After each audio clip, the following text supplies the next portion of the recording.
Assalamualaikum, apa khabar semua? Hari ini saya ingin bercerita tentang produk terbaru Hemiko yang baru keluar di pasaran, iaitu Hemiko Ageless Retinol Serum.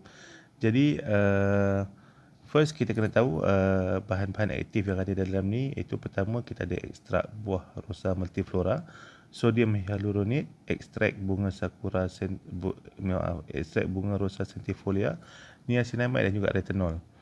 Okey, jadi apakah itu bunga rosa multiflora ni? Sebenarnya dia juga turut dikenali sebagai bunga Rosalia Jepun, yang mana dia berfungsi untuk menghasilkan melanin yang akan menjadikan kulit semakin gelap. Okey, sebenarnya apabila kita terdedah dengan sinaran cahaya matahari, kulit kita akan menghasilkan satu bahan yang kita panggil sebagai melanin. Melanin ni apabila dia berkumpul terlalu banyak, dia akan menjadikan punca pada kulit tu gelap, sebab memang dia berwarna gelap.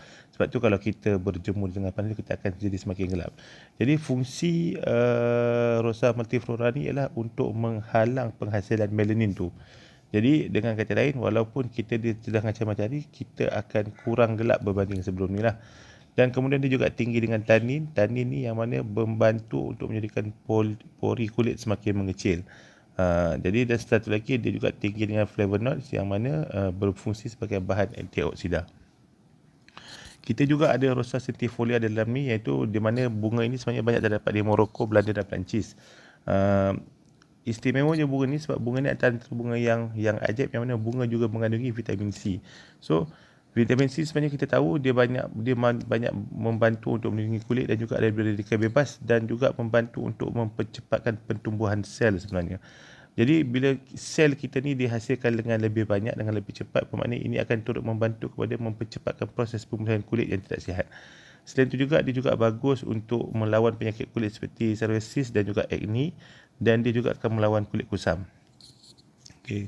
Di dalam ni juga sebenarnya kita sediakan juga dengan sodium hyaluronate, iaitu fungsi utama sebenarnya untuk melembabkan kulit, menghilangkan garisan halus, menganjalkan kulit, dia menghalang keradangan kulit, dia juga menyembuhkan luka, dan dia juga antimikrobial. Jadi maksudnya kalau macam setengah situasi mana kulit kita ni ada masalah jerawat ke teruk yang sampai benar tu, jadi selepas ni mungkin kita takkan jumpalah masalah, sebab dia dah ada satu antimikrob kat situ. Okey. Seterusnya kita ada satu bahan yang kita panggil sebagai niacinamide, yang mana dia ialah sejenis vitamin B3, yang mana vitamin B3 ni kekurangan vitamin B3 sebenarnya boleh menyebabkan kulit kita rosak. Sebab ini salah satu bahan yang sangat diperlukan untuk kesihatan kulit. Lepas tu dia juga berfungsi untuk menghasilkan keratin yang sangat bagus untuk kulit kekal sihat dan anjal. Membantu menghalang membantu membentuk penghalang lipid, yang mana penghalang lipid ni sebenarnya akan membantu di mana apabila kita kelembapan kulit ni akan lebih bertahan lama. Jadi dia juga sesuai untuk mereka yang ada eczema dan acne. Dia juga turut membantu mengecilkan pori dan menghalang penghasilan minyak oleh kulit. Jadi kulit kita ni tidak akan susah untuk berminyak lah. Dia juga merawat hiperpigmentasi yang secara langsung mencerahkan kulit, melindungi kulit dari pancaran cahaya matahari, dan mengurangkan garis halus dan keredutan. Okey. Next kita ada dalam juga ialah retinol. Okey, retinol ni sangat bagus untuk melawan ini. Dia juga sangat-sangat berfungsi untuk menghilangkan keredutan dan bintik hitam. Dia juga akan membantu mengurangkan minyak, membantu penghasilan sel baru pada kulit dengan lebih cepat dan banyak, melancarkan peredaran darah pada kulit, dan dia juga sebenarnya salah satu kehebatan dia ialah dia boleh membantu untuk boost kita punya collagen, penghasilan collagen tu. Jadi dengan kata lain, kita akan nampak lebih muda. Okey. Jadi selain itu kita kena lihat, jadi overall sebenarnya Hemiko Ageless Retinol Serum ni, dia ni bebas oxybenzone. Saya akan terangkan kejap lagi apakah itu oxybenzone. Dia ni water based, jadi kita tak rasa melekit lah, tak rasa melekat lah kulit tu. Jadi dia juga melindungi kulit dari UVA dan UVB. Ini pun saya akan sentuh apakah UVA, UVB, sebab banyak orang yang tak tahu. Sebenarnya kita hanya faham ada sinaran UV, tapi sebenarnya UV ni terbagi pada dua, iaitu UVA dan UVB. SPF 35 kaya dengan vitamin E yang sangat bagus untuk melawan anti penuaan, dan dia juga 100% penapis mineral. Dia juga bebas paraben, jadi kita tidak ada sebarang bahan-bahan yang kita panggil surfactant lah dalam ni. Juga sesuai untuk kulit sensitif. Okey, sedikit lagi info sebenarnya. pada sinar cahaya matahari sebenarnya kita terdapat dua sinar UV, iaitu UVA dan UVB.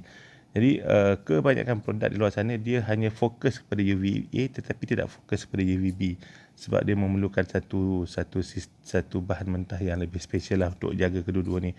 Jadi yang orang tak tahu sebenarnya gelombang UVA ni lebih panjang dan banyak memberi kesan kepada proses penuaan.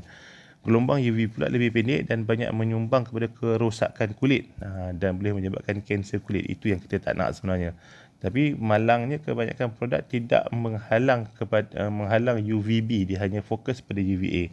Jadi kita sebenarnya retinal serum kita ni kita sediakan untuk menghalang kedua-dua jenis UV itu. Jadi bukan sekadar kita nakkan kecantikan, kita juga memastikan kesihatan tu juga. Okey. Last sekali, okey. Tahukah anda sebenarnya kebanyakan produk, terutamanya produk-produk sunscreen ni, hampir 95% di seluruh dunia ni dia menggunakan ada bahan oksibenzon di dalam dia.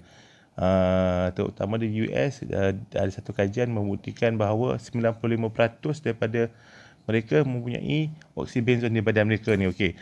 Apakah dia bahaya oksibenzon ni? Sebab dia boleh menyebabkan iritasi pada kulit, menyebabkan iritasi pada mata. Dia juga menyebabkan alahan, dia juga bahan kimia yang kekal lama di dalam kulit. Jadi kita pun tak nak sebenarnya, kalau boleh kita nak kulit kita fresh, tak nak ada bahan-bahan kimia dalam kulit ni. Dia juga akan mengganggu hormon manusia ni. Jadi mengurangkan kadar testosteron untuk lelaki, meninggikan risiko thyroid. Thyroid ni thyroid ni kepada orang lelaki dan perempuan dua-dua boleh terkena thyroid. Jadi bahan ni sebenarnya boleh menyumbang kepada terkenanya terdedah kepada bahaya thyroid ni. Dipercayai turut menyumbang kepada kanser kulit dan merendahkan kadar kesuburan lelaki dan perempuan. Jadi dalam produk kita tidak ada bahan oksibenzon dan produk kita memang bebas oksibenzon. Jadi ini sebenarnya kehebatan kita, yang mana dia sangat natural, dia juga banyak bahan-bahan yang hebat dan juga bahan-bahan yang tidak ada di pasaran sekarang ni, dan kita juga sebenarnya lebih fokus bukan sekadar kecantikan tetapi juga kesihatan. Jadi kita boleh gunakan 2 kali sehari selepas mandi. Okay, jadi kepada sesiapa yang belum mendapatkan lagi Hemikot Gel Serum ni, boleh dapatkan di ejen-ejen terdekat anda. So selamat mencuba.